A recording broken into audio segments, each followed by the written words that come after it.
জুলাই হয়েছিল আওয়ামী লীগ একটা one dimensional পার্টিতে পরিণত হয়েছে, অন্য দলগুলোর কোনো গণতান্ত্রিক স্পেস রাখছিল না, মানে এক কেন্দ্রিক মতাদর্শ, ওয়ান ট্রুথ, এর বিরুদ্ধে বিভিন্ন শ্রেণী পেশার মানুষ একসাথে বিক্ষুব্ধ হয়েছে, অত্যাচারের মাত্রা ছাড়াই গেছিল, যে হাসিনার পতন হয়েছে।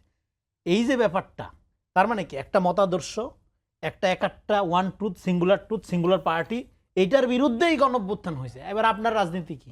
আপনার রাজনীতি আপনার পক্ষে থাকলে সবাই নিরপেক্ষ, আপনার সমালোচনা করলে তার কোনো ইজ্জত থাকবে না, হ্যাঁ, সে দালাল হয়ে যাবে। আপনি মুক্তিযুদ্ধের চেতনা বিক্রি করলেও সমস্যা নাই, জুলাই বিক্রি করলেও সমস্যা নাই, ইসলাম বিক্রি করলেও সমস্যা নেই, তো অন্য কেউ কিছু করতে পারবে না। তো তার মানে কি আপনিও একটা মতাদর্শপন্থী রাজনীতি, মানে যেই ধরনের রাজনীতির বিরুদ্ধে গণঅভ্যুত্থান হয়েছে আপনি সেই ধরনের রাজনীতির প্রতিনিধিত্ব করেন, কিন্তু in the name of July সনদ বা জুলাই চেতনা। আওয়ামী লীগের সাথে কোনো তফাৎ আছে? উত্তর হলো না, কোনো তফাৎ নেই। ৭১-এর নামে আওয়ামী লীগ এই ৭১ বিরোধী রাজনীতি শুরু করছিল। ১৭-১৮ বছর আমরা এটাই দেখছি, একই জিনিস। ৫ আগস্টের পরে আমরা কি বললাম?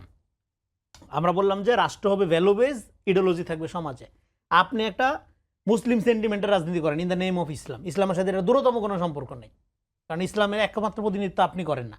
আপনার সাথে মধুই ইসলামের সম্পর্ক আছে, মদিনার ইসলামের কোনো সম্পর্ক নাই। আজকে মাওলানা মালেক হুজুর, বায়তুল মোকাররমের সম্মানিত খতিব, ওনার মতো আলেম সারা দুনিয়াতে বিরল বলতেছি। ওনার বই মিশরের বই মেলাতে এইবারও বেস্ট সেলিং ছিল, সারা দুনিয়ার সম্মানিত, কিন্তু খুব সাধারণ থাকে, ওরকম আওয়াজ নেই যেহেতু ভাইরাল হয় না। উনি বললো যে নামের সাথে ইসলাম থাকলে ভোট দেওয়া যাবে না। হ্যাঁ, উনি কোনো দল নেয় নাই, কিছু নেই, উনি ভোটের সাথে ইমান, আমল, আকিদা এগুলোর একটা সম্পর্ক, ওনার থিওলজির জায়গা থেকে, ওনার ধর্মতত্ত্বের জায়গা থেকে ওনার চরিত্র রাখা হইল না।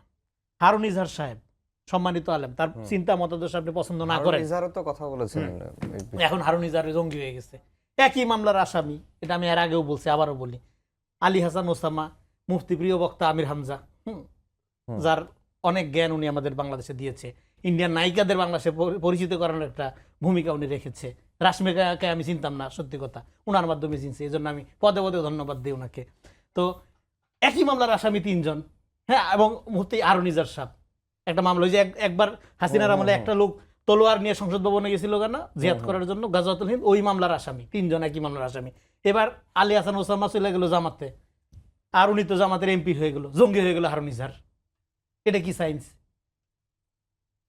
তার মানে কি? তার মানে আপনি আপনার সমালোচনা করা যাবে না, আপনার বিরুদ্ধে গেলেই তার কোনো চরিত্র থাকবে না, আপনি তাকে লেবেন, সে হোক গণতন্ত্রপন্থী, হোক ইসলামীপন্থী, হোক কওমিপন্থী, যেই পন্থী হোক। এইটাই ছিল আপনার, এই ধরনের রাজনীতির বিরুদ্ধেই জুলাই গণঅভ্যুত্থান হয়েছিল।